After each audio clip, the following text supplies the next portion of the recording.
The Bong story চ্যানেলে আপনাদের সকলকে স্বাগত। প্রথমেই আপনাদের সকলকে জানাই দীপাবলির আন্তরিক প্রীতি ও শুভেচ্ছা। আশা করি এই দীপাবলি আপনাদের ভীষণ ভালো কেটেছে। এখন আপনারা আমার চ্যানেলে শুনছেন ৩২ সিংহাসনের গল্প। দুটি পর্ব আপনারা আগেই শুনে ফেলেছেন। আজকে আপনারা শুনবেন তৃতীয় পর্ব। তাহলে চলুন শুরু করা যাক ৩২ সিংহাসনের গল্প।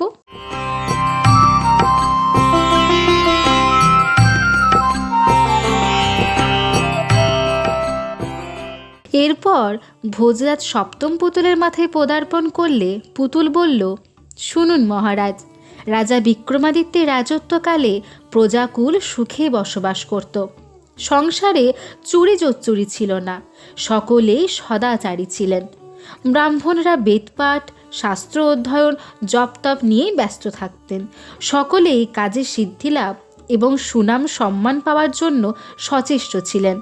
সকলের মধ্যেই ছিল পরোপকারের ইচ্ছা, মিথ্যা কাজে ঘৃণা, লোভে অনাসক্তি, পরকুৎসায় অনাদর, জীবে দয়ায় অনুরাগ, পরমেশ্বরে ভক্তি, বাক্যে সত্যনিষ্ঠা এবং প্রতিশ্রুতি পালনে দৃঢ়তা প্রভৃতি সব রকম সদ্গুণ।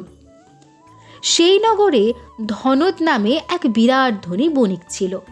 তার ঐশ্বর্যের সীমা পরিসীমা ছিল না। সংসারে এমন কোনো জিনিস ছিল না যা তার বাড়িতে পাওয়া যেত না। এই রকম সব কিছুর অধিকারী হওয়ার পর ক্রমশ তার মনে বৈরাগ্য দেখা দিল। তার কাছে সংসার মানে অসার মনে হলো। তার মনে হলো সম্পদ এবং যৌবন শরতের মেঘের মতো, পুত্র কন্যা স্বজন শরীর বিদ্যুতের মতোই চঞ্চল। অর্থাৎ সমস্ত সংসার চায় ক্ষণিকের। আত্মীয় স্বজন সংসার বন্ধনের মূল, মিত্র শত্রু মনে করা নির্বুদ্ধিতা। সুতরাং এ সমস্ত ত্যাগ করে ধর্মে মন দাও। শাস্ত্রও বলেছে, ধর্মকে রক্ষা করলে ধর্মই প্রাণীকে রক্ষা করে, নতুবা ধর্ম প্রাণীদের বিনষ্ট করে। অতএব ধার্মিকদেরই সৎপাত্রে দান করা উচিত। মেঘের জল সমুদ্রে পড়ে যেমন মুক্ত হয়, বটগাছে ছোট বীজ যেমন সরস মাটিতে পড়ে বিরাট বটবৃক্ষ হয়, তেমন সৎপাত্রে দানও বহু গুণে বেড়ে যায়। এই ভেবে ধনদ ব্রাহ্মণদের ডেকে শাস্ত্রানুযায়ী সব রকম দান ধ্যান যাগ যজ্ঞ করে শ্রীকৃষ্ণকে দর্শন করবার জন্য দ্বারকা অভিমুখে রওনা হলো। সমুদ্র তীরে গিয়ে ধনদ নাবিকদের বহু ধনসম্পদ দিয়ে ভিক্ষুক যোগী, দিন দরিদ্র অনাথ আতুরদের জাহাজে তুলে নিয়ে যখন ধর্ম আলোচনা করতে যাচ্ছিল, তখন সমুদ্রের মধ্যে একটা ছোট্ট পাহাড় এবং তার উপর একটি মন্দির দেখতে পেল। ধনদ ওই পাহাড়ে নেমে মন্দিরে প্রবেশ করে ষড়শোপচারে ভুবনেশ্বরী দেবীর পুজো করলেন। পুজোর পর দেবীকে প্রণাম জানিয়ে বাঁদিকে তাকাতেই ধনদ মুন্ডহীন এক দম্পতিকে দেখতে পেল। আরও দেখল তাদের সামনে লেখা আছে, মহাধৈর্যবান পরোপকারী কেউ যদি গলা কেটে সেই রক্তে ভুবনেশ্বরী দেবীর পুজো করে তবে এই দম্পতি জীবন ফিরে পাবে। ধনদ ওই লেখাটি পড়ে জাহাজে ফিরে এলো। তারপর দ্বারকায় গিয়ে ষড়শোপচারে শ্রীকৃষ্ণের পুজো করে দেশে ফিরে এলো। এরপর আত্মীয় স্বজন পরিচিতজনদের শ্রীকৃষ্ণের প্রসাদ বিতরণ করে বহুমূল্য অপূর্ব এক উপহার নিয়ে রাজা বিক্রমাদিত্যের সঙ্গে দেখা করতে গেল। কারণ শূন্য হাতে রাজা দেবতা এবং গুরুদর্শন করতে নেই। তাছাড়া প্রিয়তমা বন্ধু, প্রিয় বন্ধু এবং নাবালক পুত্রের কাছেও যেতে নেই। ধনদ রাজাকে সে অপূর্ব বস্তু উপহার দিয়ে রাজার অনুরোধে আসন গ্রহণ করল। তখন রাজা বিক্রমাদিত্য তার যাত্রার বিবরণে সে যদি কোনো অপূর্ব বিষয় দেখে থাকে তা সম্পর্কে জানতে চাইলেন। ধনদ তখন রাজাকে সমুদ্রের মাঝখানে ভুবনেশ্বরী মন্দির এবং মুন্ডহীন দম্পতির কথা জানালো। ধনদের কথা শুনে রাজা অবাক হয়ে তখনই ধনদের সঙ্গে সেই পর্বতে যাত্রা করলেন। তারপর সেখানে গিয়ে দেবী ভুবনেশ্বরী মন্দিরে প্রবেশ করে কুলদেবতাকে স্মরণ করে যেই খড়গ নিয়ে নিজের গলা কাটতে উদ্যত হয়েছেন, অমনি ছিন্নমুন্ত দম্পতি প্রাণ ফিরে পেল। দেবীও রাজার হাত থেকে খড়গ টেনে নিয়ে বললেন, বৎস, আমি প্রসন্ন হয়েছি, কি বর চাও বলো।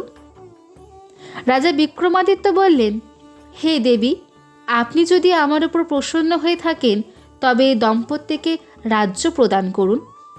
দেবী তথাস্তু বলে সে দম্পতিকে রাজ্য দান করলেন এবং রাজা বিক্রমাদিত্য ও ধনদের সঙ্গ নিয়ে নিজের রাজ্যে ফিরে এলেন। এইভাবে কাহিনী শেষ করে পুতুল ভোজরাজকে বলল, মহারাজ, আপনার মধ্যে যদি এমন পরোপকার করার ক্ষমতা থাকে তবে এই সিংহাসনে বসুন।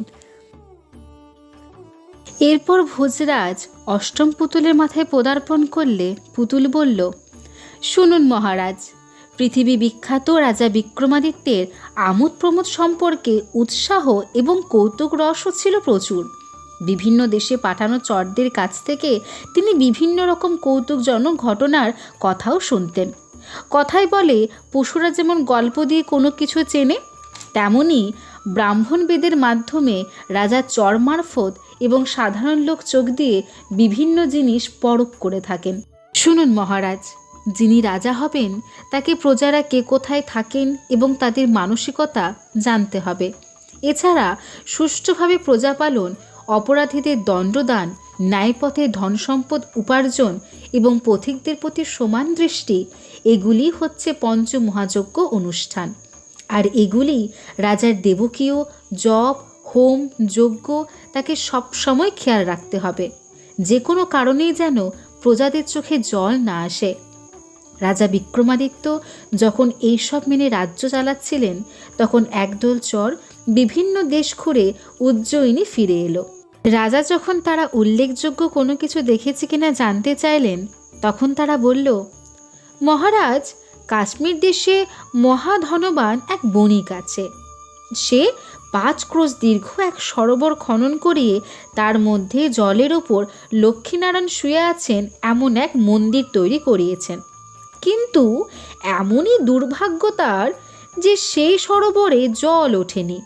বণিক জলের মধ্যে পুণ্যের জন্য ব্রাহ্মণদের দিয়ে পুজো, হোম, যজ্ঞ সব করালো, কিন্তু তবু জল উঠল না।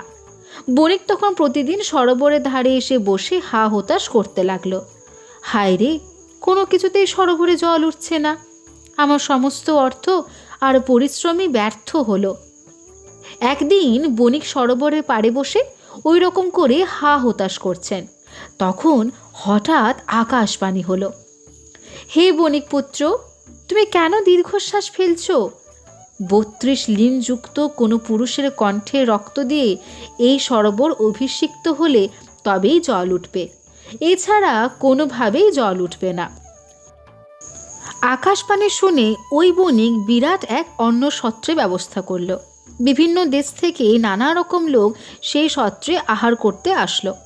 তখন বণিকের পক্ষ থেকে বারবার সেখানে ঘোষণা করা হতে থাকলো যে, যেই নিজের গলা কেটে রক্ত দিয়ে এই সরোবর অভিষিক্ত করতে রাজি হবে তাকে 100 ভরি সোনা দেওয়া হবে। কিন্তু বৃথাই ঘোষণা, বণিক আজ পর্যন্ত তেমন কোনো লোককেই পায়নি। চরদের কাছে এই ঘটনা শুনে রাজা বিক্রমাদিত্য কাশ্মীর দেশে গেলেন এবং বিরাট সরোবরের মধ্যে লক্ষ্মীনারায়ণের মূর্তি দেখে অবাক হয়ে গেলেন। তারপর তিনি মনে মনে ভাবলেন, আমি যদি এই সরোবরে গলা কেটে রক্ত দিই তাহলে সরোবরটি জলে ভরে উঠবে আর তাতে সকলের উপকার হবে। আমাদের এই দেহ খুব বেশি হলে 100 বছর থাকবে, তারপর তাকে বিনষ্ট হতেই হবে। সব মানুষের দেহই তাই, সে কাজ করুক কিংবা শুয়েই থাকুক, তার দেহ একদিন বিনাশ হবেই। এই জন্যই মহাপুরুষেরা বিনাশশীল এই দেহের প্রতি মমতা দেখান না। তাছাড়া পরোপকারের জন্যে শরীর দান করাও তো কর্তব্য।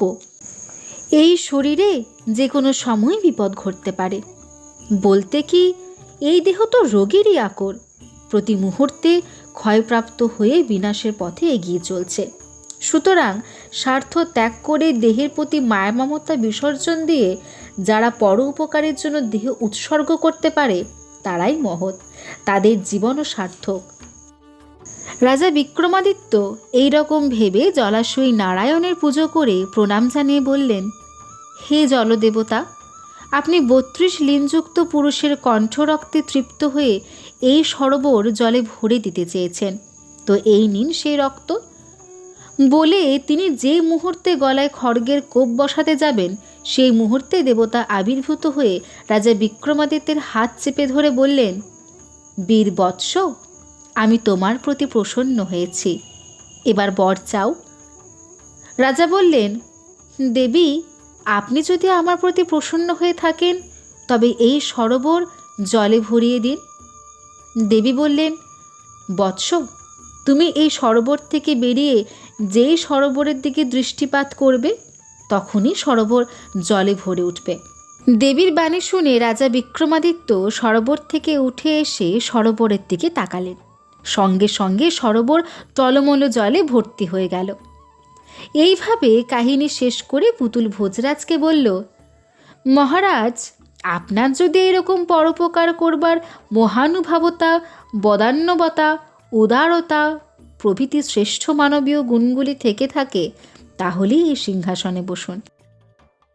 এরপর ভোজরাজ নবম পুতুলের মাথায় পদার্পণ করলে পুতুল বলল, শুনুন মহারাজ, বিক্রমাদিত্যের রাজত্বকালে তার মন্ত্রী ছিলেন ভট্টি, উপমন্ত্রী ছিলেন গোবিন্দ, সেনাপতি ছিলেন চন্দ্রশেখর এবং পুরোহিত ছিলেন ত্রিবিক্রম। সেই ত্রিবিক্রমের পুত্র কমলাকর ছিল মহা উচ্ছৃঙ্খল। পৈতৃক সম্পত্তি থাকায় সে পায়েস পোলাও খেয়ে দামি দামি কাপড় জামা পরে তাম্বুলে সুখে রাঙিয়ে ঘুরে বেড়াত। একদিন তাকে ডেকে ত্রিবিক্রম বললেন, কমলা, ব্রাহ্মণ বংশে জন্মে কেন তুমি এমন স্বেচ্ছাচারীর মতো জীবনযাপন করছো? তুমি কি জানো না, শত শত জন্মের পুণ্যের ফলেই মানুষ ব্রাহ্মণ কুলে জন্ম লাভ করে? তাহলে কেন তুমি দিন রাত বাইরে বাইরে ঘুরে বেরিয়ে কেবলমাত্র আহারের সময় বাড়ি আসো? এখন তোমার পড়াশোনার সময় পড়াশোনা না করলে বৃদ্ধ বয়সে তোমাকে প্রচণ্ড শীতে নগ্ন দেহির মতোই কষ্ট পেতে হবে। এই সংসারে বিদ্যাই পুরুষের অলংকার, বিদ্যায় ভোগ, যশ ও সুখের চাবিকাঠি। বিদ্যা গুরুর গুরু, বিদেশে বড় বন্ধু এবং পরম দেবতা। রাজাদের কাছে বিদ্যাই আদর সম্মান পায়, সম্পদ নয়। সুখ্যাত কুলীন বংশে জন্মেও অশিক্ষিত সম্মান পায় না, কিন্তু নিজ কুলের জাতকও শিক্ষার জন্য সম্মানিত হয়। এই বিদ্যা মানুষকে মায়ের মতো রক্ষা করে, পিতার মতো সুকাজ করায়, ভাবার মতো দুঃখ দূর করে মনোরঞ্জন করে। এই বিদ্যায় দিকে দিকে কীর্তি ছড়ায়, সম্মান আনে, ধন সম্পদ উপার্জনের পথ প্রশস্ত করে। সুতরাং আমি যতদিন বেঁচে আছি তোমাকে পড়াশোনা করতেই হবে। পিতার কাছে এভাবে হেনস্থা হয়ে কমলাকর অনুতপ্ত হলো এবং সর্বজ্ঞ না হওয়া পর্যন্ত এই মুখ পিতাকে দেখাবো না মনে মনে এমন প্রতিজ্ঞা করে কাশ্মীর দেশে চলে গেল। সেখানে সে চন্দ্রমৌলি ভট্টাচার্য নামে এক পণ্ডিতের সঙ্গে সাক্ষাৎ করে তাকে প্রণাম করে বলল, গুরুদেব, আমি একটি মূর্খ, আপনার নাম শুনে বহু দূর থেকে আসছি। আমি যাতে আপনার কাছে বিদ্যাভ্যাস করতে পারি দয়া করে তার ব্যবস্থা করে দিন। বলে আবার সে সাষ্টাঙ্গে প্রণাম জানালো। চন্দ্রমৌলি ভট্টাচার্য কমলাকরের গুরুভক্তি দেখে সন্তুষ্ট হয়ে তাকে শিষ্ঠা দিতে রাজি হলেন। কথায় বলে, গুরু শুশ্রূষা, প্রচুর অর্থ অথবা বিদ্যার দ্বারাই বিদ্যা লাভ করতে হয়। কমলাকর দিন রাত গুরুদেবের সেবা শুশ্রূষা করে তার কাছে বিদ্যাভ্যাস করতে লাগল। এইভাবে বহুদিন শিক্ষালাভ করে সর্বজ্ঞ হয়ে গুরুর কাছে বিদায় নিয়ে কমলাকর নিজের দেশে ফিরবার পথ ধরল। পথেই পড়ল কাঞ্চীনগর। সেখানকার রাজা ছিলেন নরসেন। কমলাকর জানতে পারল সেই নগরে নরমোহিনী নামে অপূর্ব সুন্দরী এক স্ত্রীলোক আছে। তাকে দেখলে নাকি লোকে পাগল হয়ে যায় এবং তার বাড়িতে আতিথ্য নিয়ে নিদ্রা গেলে নাকি বিন্ধ্যাচলবাসী এক রাক্ষস এসে তার রক্ত পান করে তাকে হত্যা করে। নিজের দেশে ফিরে এলো কমলাকর। বহুকাল পরে তাকে দেখে তার পিতামাতার আনন্দের সীমা থাকল না। তারপর তারা যখন জানতে পারলেন যে তাদের পুত্র সর্বজ্ঞ হয়ে ফিরে এসেছে, তখন তো বাড়িতে রীতিমতো উৎসব শুরু হয়ে গেল। পরের দিন কমলাকর রাজসভায় গিয়ে রাজাকে সম্ভাষণ করে তার বিদ্যার পরিচয় দিল। রাজা তার বিদ্যার নৈপুণ্য পরমপ্রীত হয়ে বহুমূল্য বস্ত্র দিয়ে সম্মান জানালেন। তারপর রাজা জিজ্ঞেস করলেন, ও হে কমলাকর, তুমি যে দেশে গিয়েছিলে সেখানে কি কোনো আশ্চর্য জিনিস দেখেছ? কমলাকর বলল, না মহারাজ, তবে ফিরবার পথে কাঞ্চীনগরে এক অদ্ভুত ঘটনার কথা শুনেছি। কি সে ঘটনা? কমলাকর তখন নরমোহিনী এবং বিন্ধ্যাচলবাসী রাক্ষস সম্পর্কে সে যা শুনেছে তা যথাযথ বর্ণনা করে গেল। রাজা কমলাকরের কথা শুনে যার পরনায় অবাক হলেন এবং তারপর দিনই কমলাকরের সঙ্গে কাঞ্চীনগরে যাত্রা করলেন। কাঞ্চীনগরে পৌঁছে রাজা নরমোহিনীর রূপ দেখে মুগ্ধ হলেন। নরমোহিনী রাজাকে দেখে বলল, আপনাকে দেখা অবধি আমি ধন্য হয়ে গেলাম। আপনার চরণ স্পর্শে আমার বাড়িও পবিত্র হয়ে উঠেছে। আপনি অনুগ্রহ করে আজ রাত্রে আমারই গৃহে পান ভোজন করুন। রাজা বললেন, আমি এইমাত্র ভোজন করে এসেছি, তুমি আমার শয়নের ব্যবস্থা করে দাও। নরমোহিনী সেই রকমই ব্যবস্থা করে দেওয়ায় রাজা শুয়ে পড়লেন এবং অল্পক্ষণের মধ্যে ঘুমিয়ে পড়ার ভান করলেন। প্রথম প্রহরেই নরমোহিনী ঘুমিয়ে পড়ল। তারপর রাত্রি দ্বিতীয় প্রহরে সেই রাক্ষস এলো। রাক্ষস আসার পদশব্দ শুনে রাজা আত্মগোপন করলেন। তারপর শয়নকক্ষে নরমোহিনীকে একাকিনী দেখে রাক্ষস চলে যাওয়ার জন্য পিছন ফিরতেই রাজা ঝাঁপিয়ে পড়ে রাক্ষসকে বধ করে ফেললেন। রাক্ষসের আর্তনাদ শুনে ঘুম ভেঙে গেল নরমোহিনীর এবং ঘুম থেকে উঠে রাক্ষসকে মৃত দেখে সে বলল, মহারাজ, আপনার অনুগ্রহে আজ আমি রাক্ষসের উপদ্রব থেকে নিষ্কৃতি পেলাম। এখন আপনি অনুমতি দিন, আমি আপনার সঙ্গে যাই। আপনি যা বলবেন আমি তাই করব। রাজা বললেন, তুমি যদি আমার কথা শুনতে চাও তবে কমলাকরের সঙ্গে থাকো, ওর সেবা করো। নরমোহিনী কমলাকরের সেবা করতে লাগলো। রাজাও আপন রাজ্য উজ্জয়িনীতে ফিরে এলেন। এইভাবে কাহিনী শেষ করে পুতুল ভোজরাজকে বলল, মহারাজ, আপনার মধ্যে যদি এমন পরোপকারে মহানুভবতা থাকে তবে এই সিংহাসনে বসুন। এরপর ভোজরাজ দশম পুতুলের মাথায় পদার্পণ করলে পুতুল বলল, শুনুন মহারাজ, বিক্রমাদিত্যের রাজত্বকালে একবার এক যোগী উজ্জয়িনীতে এলেন। তিনি বেদ, আয়ুর্বেদ, জ্যোতিষ, গণিত এবং সঙ্গীত নাট্য ইত্যাদি কলাশাস্ত্রে বিচক্ষণ। এক কথায় বলতে গেলে তখন তার মতো শাস্ত্রজ্ঞ আর কেউ ছিল না। রাজা ওই যোগীবরের সুখ্যাতি শুনে তাকে তার রাজসভায় আমন্ত্রণ জানাবার জন্য পুরোহিতকে পাঠালেন। পুরোহিত যোগীবরের কাছে গিয়ে তাকে সশ্রদ্ধ প্রণাম জানিয়ে বললেন, যোগীবর, মহারাজ আপনাকে আমন্ত্রণ জানিয়েছেন, অনুগ্রহ করে একবার রাজসভায় চলুন। যোগীবর বললেন, চলো যাই। এই বলে পুরোহিতের সঙ্গে রাজসভায় এলেন। রাজসভায় প্রবেশ করে যোগী রাজাকে বললেন, মহারাজ, আপনি যদি মন্ত্র সাধন করেন তবে জরা মৃত্যুকে জয় করতে পারেন। রাজা বললেন, বেশ, আমাকে তাহলে আপনি মন্ত্রের উপদেশ দিন, আমি সাধনা করব। যোগী তখন তাকে মন্ত্র দিয়ে বললেন, মহারাজ, ব্রহ্মচর্য পালন করে এই মন্ত্র 1 বছর জপ করবার পর দুর্বাঙ্কুর দিয়ে আগুনে জপ সংখ্যার সমান মাংস দিয়ে হোম করতে হবে। তারপর পূর্ণাহুতি দেওয়ার সময় হোমকুণ্ড থেকে এক দিব্য পুরুষ একটি ফল হাতে বেরিয়ে এসে সেই ফল আপনাকে দেবেন। সেই ফল খেলে আপনি জরামৃত্যুকে জয় করবেন এবং বজ্রের মতো দৃঢ় শরীরে অধিকারী হবেন। এই বলে যোগী নিজের জায়গায় ফিরে গেলেন। রাজাও লোকালয়ের বাইরে গিয়ে যোগীর নির্দেশ মতো 1 বছর ব্রহ্মচর্য অবলম্বন করে মন্ত্রজপ আর দুর্বাঙ্কুর দিয়ে জপের দশমাংশ হোম করে যখন পূর্ণাহুতি দিতে যাচ্ছেন, তখন হোমকুণ্ড থেকে এক দিব্য পুরুষ বেরিয়ে এসে রাজার হাতে একটি দিব্য ফল দিলেন। রাজা সেই ফল নিয়ে রাজপুরী অভিমুখে রওনা হয়ে যখন রাজপথে এলেন, তখন কুষ্ঠ রোগগ্রস্ত এক শীর্ণ ব্রাহ্মণ রাজাকে আশীর্বাদ করে বললেন, মহারাজ, রাজা হলেন প্রজার পিতামাতার মতো। কথাই বলে, রাজা নিবান্ধবের বন্ধু, অন্ধের চক্ষু, রাজাই সকলের দুঃখ দূরকারী গুরু। সুতরাং আপনি আমার কষ্ট দূর করুন। এই রোগ আমার শরীর ক্ষয় করছে এবং যেহেতু শরীর রক্ষা করে ধর্ম অনুষ্ঠান করা কর্তব্য, তাই আমি ধর্মানুষ্ঠান করতে পারছি না। অতএব আমার দেহ যাতে রোগশূন্য হয়ে ভোগ সুখের উপযোগী হয়, অনুগ্রহ করে আপনি তার ব্যবস্থা করুন। ব্রাহ্মণের এই কথা শুনে রাজা বিক্রমাদিত্য তখনই মন্ত্র সাধনায় পাওয়া সেই ফলটি তাকে দিয়ে দিলেন। ব্রাহ্মণ খুশি মনে বাড়ি ফিরে গেলেন। এইভাবে কাহিনী শেষ করে পুতুল ভোজরাজকে বলল, মহারাজ, আপনার যদি এরকম ধৈর্য, উদারতা এবং মহানুভবতা থাকে তবেই সিংহাসনে বসুন। তা শুনে ভোজরাজ আবারও মৌন হয়ে রইলেন।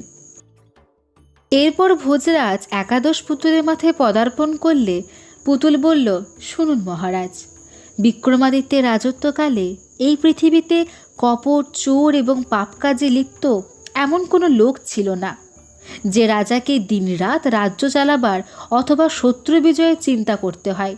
তিনি নিশ্চিন্তে ঘুমোতে পারতেন, কারণ যে টাকার জন্য লালায়িত তার কাছে পিতা অথবা বন্ধুর কোনো মূল্য থাকে না। তেমনি চিন্তাতে সুখ অথবা ঘুম থাকে না। কিন্তু রাজা বিক্রমাদিত্যের তো দুর্ভাবনা, দুশ্চিন্তা কোনোটাই ছিল না। তাই তিনি এক সময় মন্ত্রীদের ওপর রাজ্যভার দিয়ে যোগীর বেশে দেশে ভ্রমণ করতে বেরিয়েছিলেন। যেখানে তিনি কোনো কিছু দেখে মুগ্ধ হন অথবা কোনো আশ্চর্য ঘটনা তার মনকে নাড়া দেয়, সেখানে তিনি কয়েকটা দিন থেকে যান। এইভাবে ঘুরতে ঘুরতে একদিন চলার পথে সন্ধ্যা নেমে আসতে তিনি গভীর বনে একটি গাছের নিচে আশ্রয় নিলেন। সেই গাছের ওপর চিরঞ্জীবী নামে এক বৃদ্ধ পাখির বাসা ছিল। চিরঞ্জীবীর পুত্র পৌত্রেরা রোজ বিভিন্ন জায়গায় উড়ে বেরিয়ে নিজেদের পেট ভরিয়ে সন্ধ্যায় বাসায় ফেরবার সময় চিরঞ্জীবীর জন্য একটি ফল নিয়ে আসত। কারণ ভগবান মনু তো বলেছেনই, প্রয়োজন হলে শত শত নিন্দিত কাজ করেও বৃদ্ধ পিতামাতা, সতী স্ত্রী এবং শিশুর ভরণ পোষণের ব্যবস্থা করতে হবে। সেই রাতে পাখিরা বাসায় ফিরে আসতে তাদের মধ্যে যে কথাবার্তা হচ্ছিল তা রাজা বিক্রমাদিত্য শুনতে লাগলেন। চিরঞ্জীবী বলল, এই যে পাখিরা, তোমরা তো নানা দেশ ঘুরে বেড়াও, আজ তোমরা কি কোনো আশ্চর্য জিনিস দেখেছ? তাদের মধ্যে একটি পাখি বলল, আমি কোনো আশ্চর্য জিনিস দেখিনি, তবে একটি ব্যাপারে আজ আমার মনে খুব দুঃখ। চিরঞ্জীবী বলল, কিসের দুঃখ? তোমাকে সে দুঃখের কথা বলে লাভ কি? বাছা, দুঃখী যদি তার দুঃখের কথা বন্ধুকে জানায় তবে তার দুঃখের ভার কিছুটা হালকা হয়। পাখিটি বলল, শুনুন তাহলে। উত্তর দেশে শৈবাল ঘোষ পাহাড়ের কাছে পলাশ নামে একটি নগর আছে। সেই পাহাড়ের একটি রাক্ষস প্রতিদিন নগরে নেমে যাকে সামনে পায় তাকেই পাহাড়ে নিয়ে গিয়ে মেরে খেয়ে ফেলে। একদিন সেই নগরের বাসিন্দারা দল বেঁধে তার সামনে গিয়ে বলল, হে বকাসুর, তুমি রোজ রোজ যাকে তাকে ধরে খেও না। আমরা তোমার খাওয়ার জন্য প্রতিদিন একটি করে মানুষ পাঠিয়ে দেব। রাক্ষস এই প্রস্তাবে রাজি হলো। ফলে রোজ তার কাছে একটি মানুষ পাঠিয়ে দেওয়া হতে থাকলো। এইভাবে কেটে গেছে বহুদিন। আজ আমার পূর্বজন্মের এক ব্রাহ্মণ বন্ধুর পালা পড়েছে। সে বন্ধুর একটি মাত্র সন্তান। সে যদি তার সন্তানকে পাঠায় তবে বংশ নাশ হয়। যদি সে নিজে যায় বা তার পত্নীকে পাঠায় তবে গৃহস্থ আশ্রম ভেঙে যায়। এটাই হলো তাদের সমস্যা, আর দুঃখও বটে। তাই বন্ধুর দুঃখে আমিও দুঃখিত। অন্য পাখিরা বলে উঠল, বন্ধুর দুঃখে দুঃখিত হওয়া এটাই তো আসল বন্ধুত্বের লীন। দেখো না, চাঁদকে দেখে সমুদ্র কেমন ফুলে ফেপে ওঠে, আর তাকে দেখতে না পেলে শুকিয়ে যায়। তারপর দেখো, দুধে জল মিশলে দুধ তার গুণ হারায়, তার দাম কমে যায়। কিন্তু যেহেতু জল এসে তার সঙ্গে মিশে যায়, তাই জল তার বন্ধু হয়ে যায়। তারপর ওই দুধ যখন আগুনে চাপানো হয় তখন জল শুকিয়ে যেতে থাকে, অর্থাৎ দুধ তার বন্ধুকে হারাতে থাকে। আর সেই দুঃখেই তো সে বন্ধুর প্রতি সহানুভূতি উতলে উঠে আগুনে ঝাঁপ দেয়। আবার তাতে জল ঢেলে দাও, অর্থাৎ তার বন্ধুকে ফিরিয়ে দাও, দেখবে সে কেমন শান্ত হয়ে পড়ল। পাখিদের আলাপ আলোচনা শুনে রাজা সকাল হতেই সেই নগরে গিয়ে যে ব্রাহ্মণের সেদিন রাক্ষসের কাছে যাওয়ার পালা তাকে অভয় দিলেন। তারপর সরোবরে স্নান করে রাক্ষস রোজ যেখান থেকে তার বরাদ্দ মানুষটিকে নিয়ে যায় সেই পাহাড়ের ওপর এসে বসে থাকলেন। যথাসময়ে রাক্ষস এলো এবং এসে দেখল নির্দিষ্ট জায়গায় একটি হাসি হাসি মুখ লোক বসে আছে। প্রতিদিন যেখানে ভীত, সন্ত্রস্ত, কাঁদো কাঁদো মুখ লোককে রাক্ষস দেখতে অভ্যস্ত, সেখানে হঠাৎ ব্যতিক্রম দেখে সে অবাক হয়ে গেল। সে বলল, হে আরতিনাশন মহাপুরুষ, প্রতিদিন এখানে যারা আসে তারা আমার আসবার আগে আধমরা হয়ে থাকে, কিন্তু আপনার নিরুদ্বেগ হাসি মুখ দেখছি। এর দ্বারা সহজে বোঝা যায় যে আপনি কারো দুঃখ দূর করবার জন্য তার পরিবর্তে এসেছেন। সুতরাং আপনাকে হত্যা করলে আমার পাপ হবে। বলুন আপনি কে? রাজা বললেন, পরিচয়ের প্রয়োজন কি? আমি পরের জন্য আমার এই দেহ দান করছি, তুমি তোমার নিজের কাজ করো। রাক্ষস তখন মনে মনে ভাবল, সাধুরা নিজেদের সুখ দুঃখ ভুলে পরের দুঃখে দুঃখী হয়, সকলের জন্য সুখ কামনা করে, সুতরাং ইনি নিশ্চয়ই কোনো সাধু পুরুষ। তাই ভেবে সে বলল, হে মহাপুরুষ, পরের জন্য আপনি যে শরীর উৎসর্গ করতে চেয়েছেন সে শরীর সত্যিই প্রশংসনীয়, কারণ পরের উপকার করবার জন্য যার জন্ম তিনি ইহলোকে সমস্ত সম্পদের অধিকারী হন এবং পরলোকে পরম পদ প্রাপ্ত হন। এইভাবে রাজার প্রশংসা করে রাক্ষস বলল, হে মহাপুরুষ, আমি আপনার প্রতি সন্তুষ্ট হয়েছি, কি বর চান বলুন। রাজা বললেন, হে রাক্ষস, তুমি যদি আমার প্রতি সন্তুষ্ট হয়েই থাকো তবে আজ থেকে মানুষ খাওয়া বন্ধ করো, আর আমি যে উপদেশ দিচ্ছি তা মন দিয়ে শোনো। তোমার প্রাণ যেমন তোমার কাছে প্রিয়, পরের প্রাণও তেমন তার কাছে প্রিয়, সুতরাং তুমি সর্বসময় নিজের প্রাণ বাঁচাবার চেষ্টা করো, তেমনি অন্যের প্রাণও বাঁচাবার চেষ্টা করবে। রাজার এই উপদেশ শুনে রাক্ষস সেই দিন থেকেই জীব হত্যা ছেড়ে দিল। রাজাও রাজধানীতে ফিরে গেলেন। এইভাবে কাহিনী শেষ করে পুতুল ভোজরাজকে বলল, মহারাজ, আপনার মধ্যে যদি এইরকম পরোপকার এবং দয়া গুণগুলি থেকে থাকে তবে এই সিংহাসনই আপনার বাহন। এরপর ভোজরাজ দ্বাদশ পুতুলের মাথায় পদার্পণ করলে পুতুল বলল, শুনুন মহারাজ, বিক্রমাদিত্যের রাজ্য শাসনকালে ভদ্রসেন নামে প্রভূত ধর্মী এক বণিক ছিল, কিন্তু সে ছিল অত্যন্ত কৃপণ। কালক্রমে তার মৃত্যু হলে তার পুত্র পুরন্দর পিতার সম্পত্তির উত্তরাধিকারী হল এবং উত্তরাধিকারী হওয়ার পর সে তার সর্বস্ব দান করতে আরম্ভ করল। তখন পুরন্দরের প্রিয় বন্ধু ধমদ বলল, ওহে পুরন্দর, তুমি বণিক পুত্র, বণিক পুত্র হয়েও যেভাবে দুহাতে টাকা খরচ করছো সেটা কি বণিক সম্প্রদায়ের লক্ষণ? যে কোনো উপায়ে টাকা জমানোই বণিক সন্তানের কর্তব্য, কারণ জমানো টাকা যে কোন বিপদে মানুষের কাজে লাগে তা বলা মুশকিল। সুতরাং বিপদ আপদের কথা চিন্তা করেও টাকা জমানো উচিত।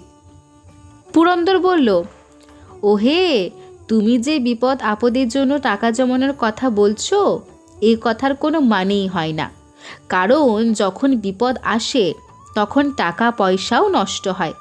সুতরাং অতীতের জন্য দুঃখ এবং ভবিষ্যতের কথা না ভেবে বর্তমানের কথা চিন্তা করাই উচিত। তাছাড়া নারিকেলের মধ্যে যেমন আপনা আপনি জল জমে, তেমনি যা হবার তা হবেই, আবার যা যাওয়ার তার ভিতরে ভিতরে পোকায় খাওয়া বেলের মতোই যাবে। যা হওয়ার নয় তা হবে না, আর যা হওয়ার তা বিনা আয়াসেই হবে। পুরন্দরের এই কথার পর ধনদ আর কিছু বলল না। এরপর পুরন্দর তার পিতার সমস্ত সম্পত্তি দান করে ফেলল। তখন তার বন্ধু বান্ধব ও পরিচিতিজন আস্তে আস্তে তার সামনে দাঁড়াতে থাকলো। তখন পুরন্দর ভাবল, যখন টাকা আমার ছিল তখন গর্বে মদে মত্ত ছিলাম, আর আমায় এখন কেউ চিনতে পারে না। সুতরাং টাকাই সব, যা টাকা আছে তার বন্ধু আছে। সংসারে তাকেই পুরুষ বলা হয়, তাকেই গণ্যমান্য করা হয়। যার টাকা আছে সেই কুলীন, সেই বেদজ্ঞ, সেই গুণজ্ঞ, সেই বক্তা, সেই সুন্দর পুরুষ। অর্থাৎ সর্বকিছুই টাকাকে আশ্রয় করে থাকে। দাবানল তো বিরাট, তাই রাক্ষস তার সঙ্গে বন্ধুত্ব পাতিয়ে তাকে জ্বলতে জ্বালাতে সাহায্য করে। কিন্তু প্রদীপ শিখা, সে তো অতি সামান্য, তাই সামান্য বাতাসই তাকে নিভিয়ে দেয়। সুতরাং দরিদ্র হয়ে বাঁচার চেয়ে মরণও ভালো।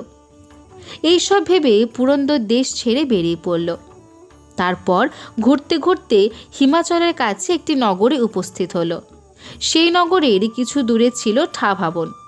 পুরন্দর গ্রামে প্রবেশ করে এক গৃহস্থর বারান্দায় ঘুমিয়ে পড়ল। মাঝরাতে পুরন্দর বাষ্পনের মধ্য থেকে রমণীর কণ্ঠের কান্না শুনতে পেল। কে যেন বলছে, কে কোথায় আছেন, আমায় বাঁচান, আমাকে বাঁচান, রাক্ষস আমাকে মেরে ফেলছে। পরদিন সকালে পুরন্দর বিভিন্ন দফায় জিজ্ঞেস করল, মশাই, ব্যাপার কি বলুন তো? কাল মাঝরাতে একজন মহিলাকে চিৎকার করে কাঁদতে শুনলাম।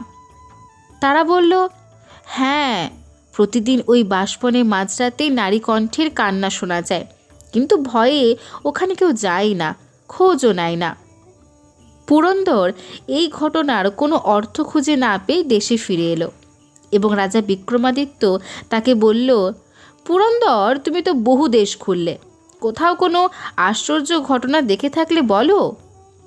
তখন পুরন্দর সে বাষ্পনের ঘটনা বলল। রাজা তখন পুরন্দরকে নিয়ে সেই নগরের বাইরে বাষ্পনে গেলেন এবং সেখানে অপেক্ষা করতে থাকলেন। মাঝরাতে রাজা সেই ভয় ব্যাকুল রমণী এবং এক রাক্ষসকে দেখতে পেলেন। রাক্ষস তাকে প্রহার করতে উদ্যত হলে রাজা বলে উঠলেন, ওরে পাপিষ্ঠা, তুই অনাথা যাত্রীলোককে কেন মারছিস? রাক্ষস বলল, তাতে তোমার কি মশাই? তুমি যে পথে যাচ্ছ সে পথে চলে যাও, নয়তো মিছিমিছি আমার হাতে মারা পড়বে। রাজা তৎক্ষণাৎ ওই রাক্ষসের সঙ্গে যুদ্ধ শুরু করে দিলেন। তারপর ওই রাক্ষসকে বধ করলেন। তখন ওই ভয়চকিতা রমণী ছুটে এসে রাজার পায়ে লুটিয়ে পড়ে বলল, হে প্রভু, আপনার সহায়তায় আজ আমাকে দুঃখের সাগর থেকে আপনি উদ্ধার করলেন। রাজা বললেন, তুমি কে? রমণী বলল, মহাশয়, আমি এই নগরের এক ধনী ব্রাহ্মণের স্ত্রী ছিলাম। যৌবনের অহংকারে আমি তার কোনো কথা শুনতাম না, যেখানে ইচ্ছা যেতাম, যা ইচ্ছে করতাম। তাই সারা জীবন দুঃখ পেয়ে আমার স্বামী মৃত্যুর সময় আমায় অভিমান করে অভিশাপ দিয়েছিলেন যে, তুই যেমন আমার কোনো কথা না শুনে আমাকে কষ্ট দিয়েছিস, তেমনি বাষ্পনে রাক্ষস প্রতি রাতে তোকে কষ্ট দেবে, তোকে প্রহার করবে। আমি তখন অনুতপ্ত হয়ে স্বামীর কাছে কাকুতি মিনতি করে জানতে চাইলাম কিভাবে আমি শাপমুক্ত হব। তখন তিনি বললেন, যখন কোনো পরোপকারী ধৈর্যশীল মহাপুরুষ এসে সে রাক্ষসকে হত্যা করবেন, তখন তার পায়ে প্রণাম করে তুই শাপমুক্ত হবি, আর আমার সম্পদও তখন তাকেই দিবি। এই বলে সে রমণী মুদ্রাভর্তি কলস রাজার পায়ের কাছে রেখে বলল, প্রভু, আজ থেকে আমি আপনার অধীন। রাজা তখন সে কলস এবং রমণীকে পুরন্দরের হাতে দিয়ে উজ্জয়িনী ফিরে গেলেন। এরপর ভোজরাজ ত্রয়োদশ পুতুলের মাথায় পদার্পণ করলে পুতুল বলল, শুনুন মহারাজ, একদা রাজা বিক্রমাদিত্য মাতৃদের ওপর রাজ্যের শাসনভার ছেড়ে দিয়ে যোগী বেশে পৃথিবী ভ্রমণে বেরোলেন এবং চলার পথে গ্রামে 1 রাত ও শহরে 5 রাত কাটাতে লাগলেন। এইভাবে যেতে যেতে তিনি একটি নগরে এসে পৌঁছালেন। সে নগরের কাছেই ছিল একটি নদী এবং নদী তীরে ছিল একটি মন্দির। সে মন্দিরে বহু ধর্মপ্রাণ এক ব্যক্তি ছিল কথক। বাঁকপুরের কাছ থেকে প্রতিদিন পুরাণের নানা কাহিনী তিনি বলতেন। রাজাও মন্দির সুন্দর করে বানিয়ে দিলেন। মন্দিরে দেবীকে প্রণাম জানিয়ে কথক ঠাকুরের কাছে বসে পুরাণের কাহিনী শুনতে লাগলেন। কথক ঠাকুর পড়ছিলেন, শরীর বিনাশশীল, সম্পদ চিরস্থায়ী নয়, উপরন্তু মৃত্যু প্রতিদিন নিকটতর হচ্ছে। সুতরাং ধর্মে মন দাও। কোটি কোটি গ্রন্থে ধর্মে সম্বন্ধে যা বলা হয়েছে তার সার কথা শোনো। পরোপকার করলে পুণ্য হয় এবং অন্যের ওপর অত্যাচার করলে পাপ হয়। যিনি পরের দুঃখে দুঃখী এবং পরের সুখে সুখী হন, তিনি সনাতন ধর্মের সারতত্ত্ব বুঝতে পেরেছেন। যিনি ভয়ার্তকে অভয় দান করেন, তার সেই ধর্মের চেয়ে বড় জীবধর্ম নেই বলেই আমি জানি। একজন ভয়ার্তকে অভয় দিয়ে যে পুণ্যি হয়, হাজার ব্রাহ্মণকে গরুদান করলেও সে পুণ্যি হয় না। যে দয়ালু সমস্ত জীবনকেই অভয় দান করেন, কান পাতলেও তার পুণ্যের ক্ষয় হয় না। যে পৃথিবীতে সোনা, গায়ে, জমি প্রভৃতি দান করার মতো বহু দাতা পাওয়া যায়, কিন্তু সব জীবের প্রতি দয়াবল এমন পুরুষের সংখ্যা খুব কম বলেই জানবেন। বিরাট বিরাট যজ্ঞ করে পাওয়া পুণ্যের ক্ষয় আছে, আর অভয়দানের পুণ্যের তুলনায় সে পুণ্যি 16 ভাগের 1 ভাগও নয়। সুতরাং এই নশ্বর দেহের মায়ার ত্যাগ করে যদি এক মনেরও উপকার করা যায়, তবে এই জনম সার্থক। এইভাবে কথক ঠাকুর যখন পুরাণ পাঠ করছেন, তখন এক বৃদ্ধ ব্রাহ্মণ দম্পতি নদী পার হওয়ার সময় নৌকা ডুবে যাওয়ায় প্রবল স্রোতের টানে ভেসে যেতে থাকেন এবং তারা আকুল কণ্ঠে চিৎকার করছিলেন, কে কোথায় আছেন, বাঁচান, আমি আমার ব্রাহ্মণের সঙ্গে ভেসে যাচ্ছি, অনুগ্রহ করে আমাদের বাঁচান। যারা পুরাণ পাঠ শুনছিলেন তারা সকলেই জলমগ্ন ওই ব্রাহ্মণকে কাতর আর্তনাদ শুনতে পাচ্ছিলেন, কিন্তু কেউই তাদের বাঁচানোর জন্য জলে ঝাঁপ দিলেন না। তখন রাজায় একমাত্র কোনো ভয় না পেয়ে ব্রাহ্মণ দম্পতিকে দুরন্ত স্রোতে ঝাঁপিয়ে পড়ে তাদের প্রাণে টেনে এনে বাঁচালেন। ব্রাহ্মণ আস্তে আস্তে সুস্থ হয়ে উঠে বললেন, হে মহাপ্রাণ পুরুষ, আমাদের এই শরীর মাতা পিতা সৃষ্টি করেছেন, আজ আপনার কাছ থেকে দ্বিতীয় জন্ম পেলাম। আপনি আমাদের প্রাণ দিয়ে যে মহা উপকার করলেন, আমি যদি তার সামান্য প্রত্যুপকার না করি, তাহলে আমার জীবনই ব্যর্থ। সুতরাং হে মহাপ্রাণ, গোদাবরী জলের নিচে 12 বছর জপ করে আমি যে পুণ্য সঞ্চয় করেছিলাম, তা আমি আজকে আপনাকে দান করলাম। আর কৃচ্ছ সাধন ব্রত ইত্যাদি করে যে পুণ্য অর্জন করেছি, তাও আমি আপনাকে দান করলাম। এই বলে তিনি রাজাকে আশীর্বাদ করে বিদায় নিলেন। ঠিক সেই সময়ে ভীষণ এক মহারাক্ষস রাজার সামনে এসে দাঁড়ালো। রাজা তাকে দেখে বললেন, হে মহাশক্তিমান, তুমি কে? রাক্ষস বলল, আমি এই নগরীরই একজন ব্রাহ্মণ ছিলাম। দিনের পর দিন আমি নিন্দনীয় দান গ্রহণ এবং অন্যায় কাজকর্ম করে সংসার চালাতাম, আর গুরু, বৃদ্ধ এবং সাধুদের নিন্দা করাই ছিল আমার কাজ। সেই পাপের ফলে আমি ব্রহ্ম রাক্ষস হয়ে 10,000 বছর একটি অশ্বত্থ গাছে কাটাচ্ছি। আজ আপনার অনুগ্রহে সে পাপসাগর থেকে মুক্ত হব। রাক্ষসের কথা শুনে রাজা ব্রাহ্মণের কাছ থেকে যে পুণ্য পেয়েছিলেন, সে সমস্তই তাকে দান করলেন। ব্রহ্ম রাক্ষস সে পুণ্যের জোরে সমস্ত পাপ থেকে মুক্তি পেয়ে দিব্য দেহ ধারণ করে রাজার প্রশংসা করতে করতে স্বর্গে চলে গেলেন, আর রাজাও নিজের রাজধানীতে ফিরে এলেন। এইভাবে কাহিনী শেষ করে পুতুল ভোজরাজকে বলল, মহারাজ, যদি আপনার মধ্যে এমন পরোপকার, ধৈর্য, উদারতা, মহানুভবতা থাকে, তবেই সিংহাসনে বসুন।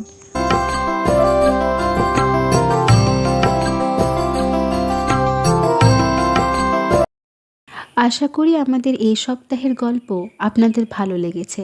আপনাদের সঙ্গে আবার দেখা হবে পরের সপ্তাহে নতুন একটা গল্পে।